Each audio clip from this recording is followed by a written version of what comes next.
Cayenne второго поколения. Очень многие владельцы этих машин сталкиваются со стуком в правой стороне. И не все могут в этом разобраться. В данном случае на эту машину мы потратили около 3 дней, так как до меня эта машина обслуживалась совершенно в других местах и много объездили сервис, не могли просто найти эту причину. Именно стук, правая сторона. Но самое интересное, что полдня можно ездить и его не будет, и в какой-то момент на каком-то шифере, на какой-то кочке он может выстрельнуть и неприятным глухим стуком. Можно даже подумать, что это верхняя шаровая, либо амортизатор. Даже подумывал про втулки стабилизатора. Но единственное меня смущало то, что он больше ощущается ближе к салону. Но так как первый раз, когда я сел в машину и мы решили просто протестировать, я решил убедиться, услышать именно этот стук, он проявлялся не так сильно. И было принято решение все-таки снимать колеса и разбираться по ходовке, смотреть, может где-то кто-то что-то упустил. Снял я верхние шаровые, отстегнул рычаги, по низу тоже куча было работы. В конце концов я понял, что ходовка здесь идеальная, нет смысла заморачиваться по ходовке дальше. Начали мы копать интернет. Никакой конкретной информации, как всегда, потому что я фартовый в этом плане, мы не нашли. Было принято решение снимать подкрыльники передние и смотреть, может что-то где-то просто при какой-то работе что-то было забыто. Уже и такие мысли приходили в голову. Сняли подкрылки. Кроме того, что я увидел, что там где-то с каждой стороны под подкрыльником, со стороны именно под интеркулером и с одной и с другой стороны, вот реально 1,5 килограмма было грязи. Это почти с двух сторон вышло четверть ведра, наверное. Дальше начали исправлять косяки, те, которые были допущены предыдущими мастерами. Как я понимаю, красился передний бампер. И просто тупо людям при сборке лень поставить все культурно, все на место, по своим местам. Были обломаны все крепления фишек. Не пойму, вот почему после того, как вы делаете свою работу, даже если вы обломали, там что-то вы сделали, накосячили, почему просто не взять стяжками, там хомутами пластиковыми, не зафиксировать все на место? На тот момент, как раз это уже был, наверное, 2-й день ковыряния с этой машиной.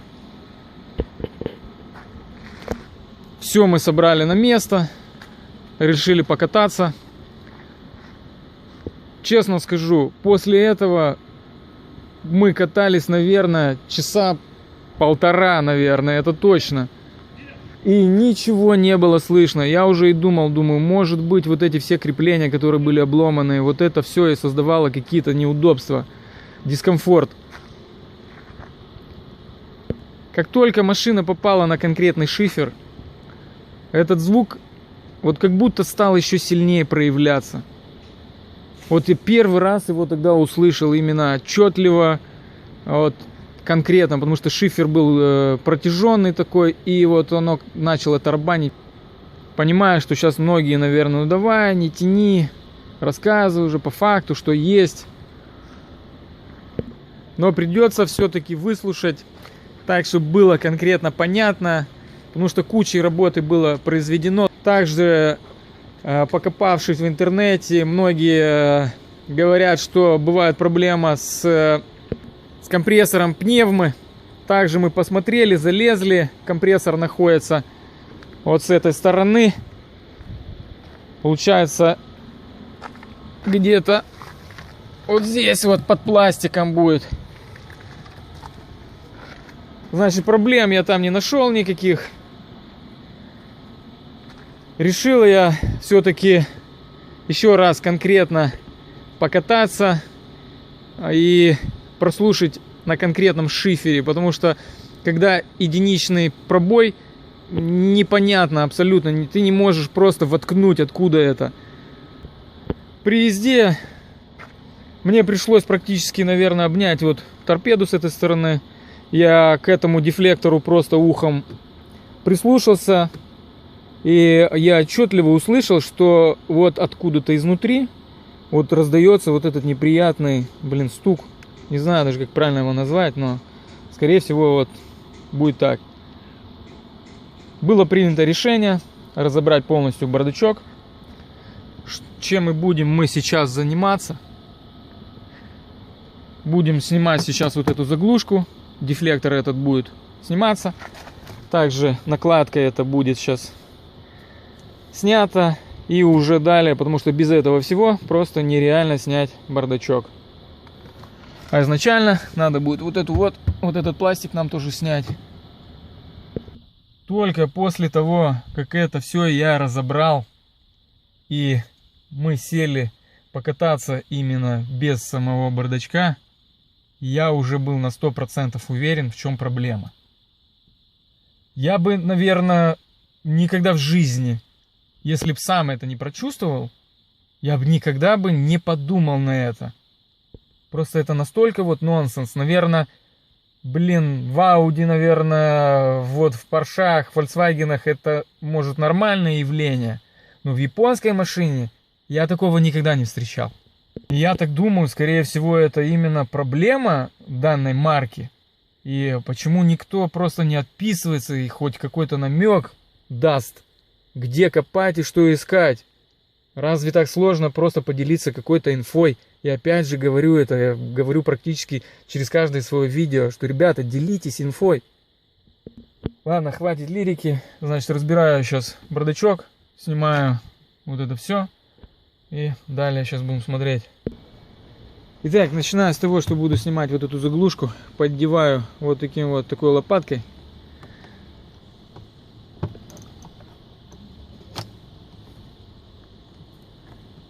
Как всегда, одному это не очень удобно делать. Ну, по кругу, я думаю, будет понятно. Аккуратно пройтись, заглушка снимается. Какой дальше инструмент понадобится? Нам понадобится звезда под Т-20. Потому что все остальное будет, что здесь под Т-20. Вот это нам надо будет раскрутить сейчас. И вот здесь вот эту заглушку. Здесь тоже она же будет. Вот это выкручиваем.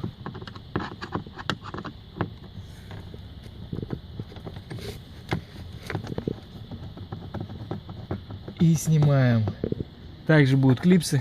Аккуратно поддеваем со всех сторон.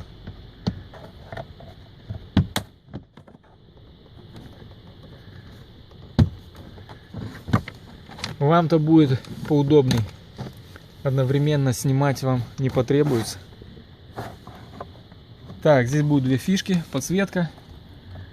Но надо будет дотянуться малеха, потому что там проводка не позволяет вытащить это далеко. Надо будет вручную просто. Там будет вот фишка. Рукой уже на ощупь это все снять. Вот и все. Вот все крепления. Вот здесь будут пазы, которые надо будет после того, как мы это все сделаем, собрать на место. Сначала попадаем в пазы, потом все остальное уже защелкиваем и закручиваем. Вот на заглушке здесь видно места, куда все вставляется. Вот они. Я думаю, разберетесь. Также надо будет снять вот этот воздуховод. Он снимается элементарно. Единственное, что вот здесь вот просто вот здесь два усика будет. Сейчас я вот сниму, чтобы вы имели понятие. И дальше он просто выходит из паза зацепления другого патрубка пластикового. Вот будет такое крепление. Оно просто как типа зажимается после установки. и внимательно быть. Там будет установлен датчик.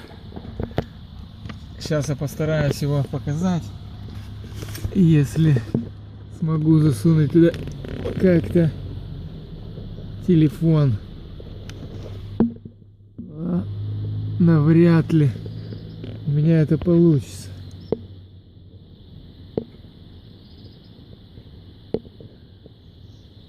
Не, навряд ли.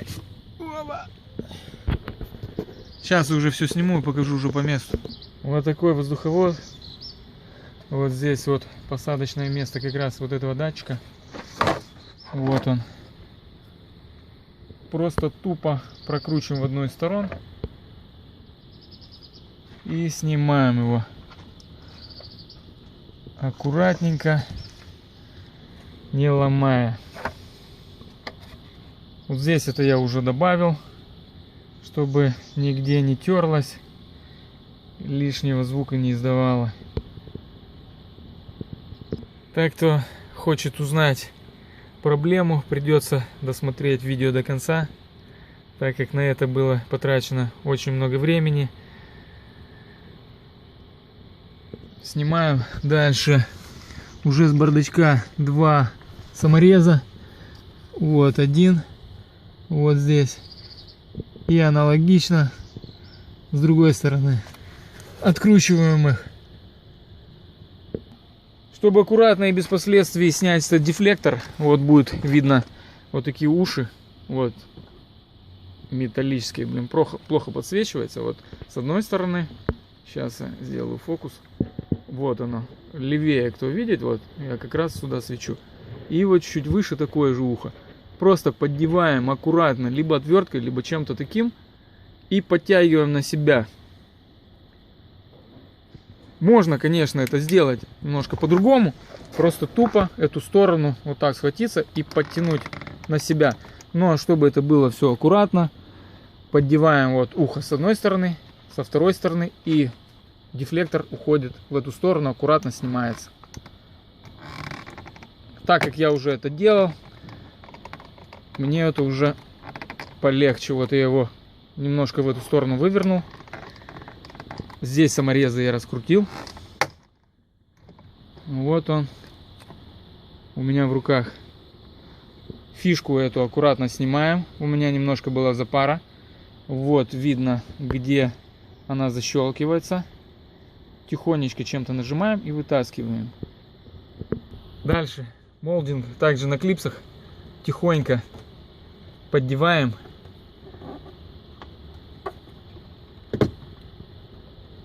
Вот его. Все, блин, одной рукой, парни. И дальше не надо нам ничего разбирать, просто тихонько вот так вот его, понимаю, что качество не очень важно, оттопыриваем в эту сторону и вытаскиваем.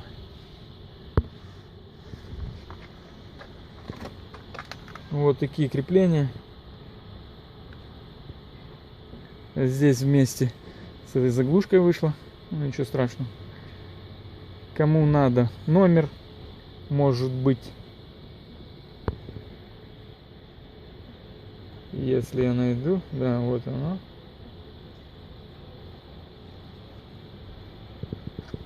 Откручиваем 3 самореза на Т20. И потихоньку снимаем сам бардачок. Не забываем, там тоже будет фишка. Ну, сейчас это все будет видно. Еще один саморез не забываем вот выкрутить с этого бока. Тоже Т20. Приотпустил я бардачок. Снимаем трубку.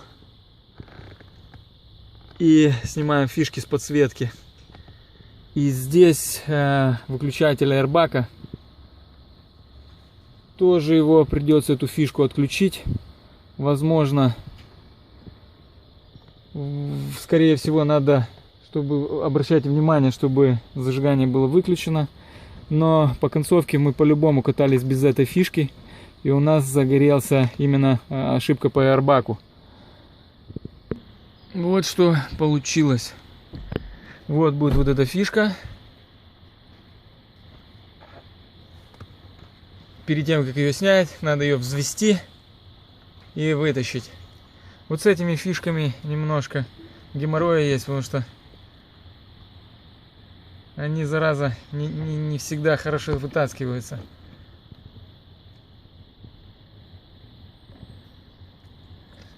Также, кто скидывает бардачок, желательно бы, пока есть вообще конкретный доступ, можно поменять фильтр салона, чем я сейчас тоже и займусь. Вот здесь все в доступе, все четко.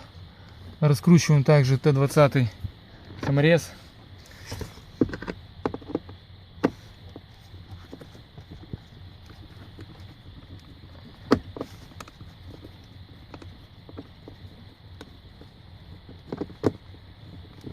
Фильтр, скорее всего, вроде глянул по фильтрону.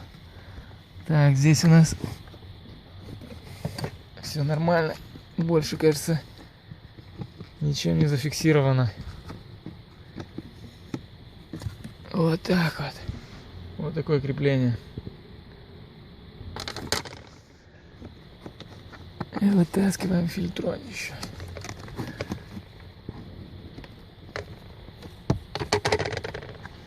Да, чтобы он еще так легко выходил, надо чем-то зацепиться.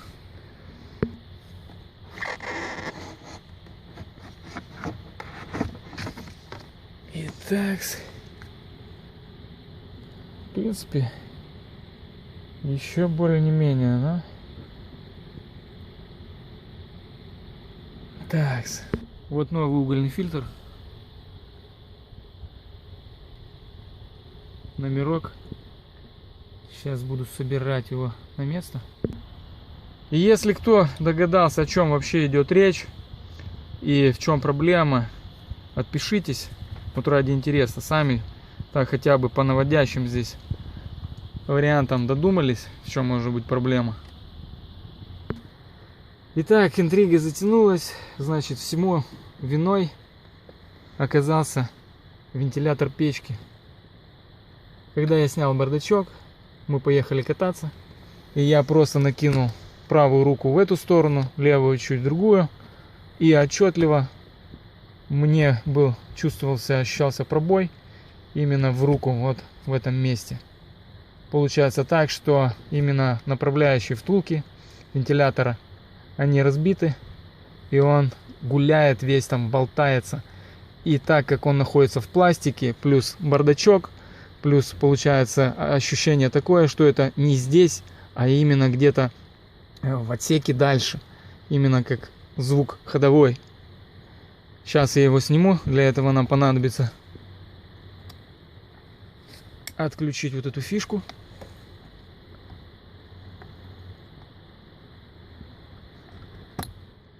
Дальше здесь будет 4 самореза под головку. Насколько я помню, вроде бы сейчас чутка забыл, на 7 или на 6. А, даже так, 5,5. Головка будет 5,5. Раз, два, даже 3, 4, 5, 6. Вот 6 саморезов надо будет выкрутить. Сейчас я когда его сниму, и я покажу все. Получается, что у нас на один саморез больше. Это вот одно отверстие, второе, третье, четвертое, пятое, шестое, и где-то еще что-то должно быть. А, вот оно. 7-е, 7 саморезов будет. Потом вот это вот. И так, самое главное, что я хотел сказать. Слушаем.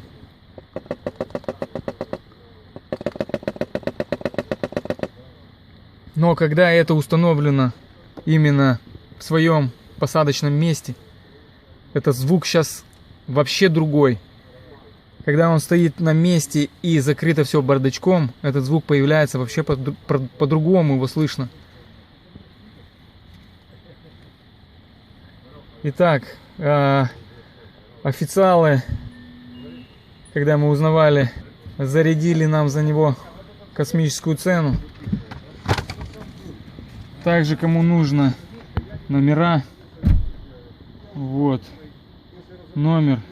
Вот такая фигня произошла с машиной. Парни делали заказ сами, тут уже без моей помощи. Номерок заказали новый. Вышло около 100 баксов, короче. Вышел вентилятор. Говорят, вроде Польша. И я не буду заморачиваться здесь, искать какие-то надписи. По кодам, наверное, можно пробить. Официалы сколько зарядили? 1000 евро. Где-то нет, чуть меньше. Ты говорил 15-ку где-то, да? Ну, короче, где-то, блин, евриков 800 или 700, да, где-то так.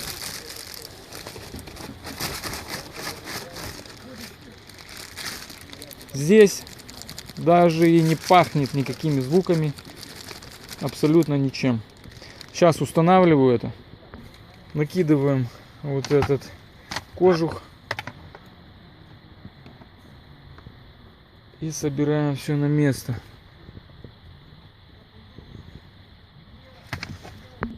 Вентилятор дома, так что сейчас даже не собираю, еще ради интереса садимся, проедемся и собираю все на место. Покатались, больше такого в руку я не ощущаю, биения именно когда ты держишься за сам вентилятор. Так что я думаю, что мы его победили. На момент выхода этого видео считайте, что уже пройдет неделю, потому что я хочу удостовериться, что все нормально, так как даже человек сомневается по-любому из-за того, что он кучу времени потратил и денег, а денег немалых было потрачено до меня, до того, как эта машина попала ко мне. Было потрачено около 600 евро на всякие работы. Это 2 раза снимали амортизатор, пневмо, это все проверялось. И, короче, до того, как машина эта попала ко мне, он потратил вот эту сумму денег.